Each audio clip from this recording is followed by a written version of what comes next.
The purpose of us rebuilding engines is CAT has designed these engines in a way to be rebuilt to reduce costs for the customer. That way the customer doesn't have to buy an engine every time there's an issue with the engine. It is beneficial for the customer to rebuild an engine. Some rebuilds are a third the cost of an engine, and the lifetime of them is comparable to a new engine as well. We like to get a full life cycle out of our rebuilds, and it's comparable to the life cycle of a new engine once it's been rebuilt and gone through all the proper rebuild processes.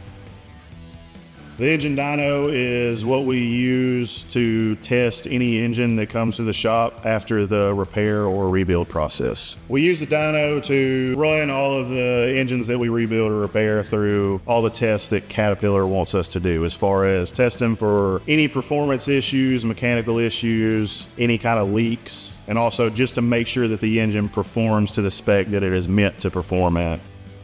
There's quality control processes throughout the shop in the different areas. You have multiple people looking at the same part to make sure that things are good. And then we usually do one final check over before it ships to make sure there's nothing that was forgotten or left off before it goes out. Thompson's good about making sure we have any of the resources we need to make sure that the quality of our rebuilds matches the quality that's expected of us.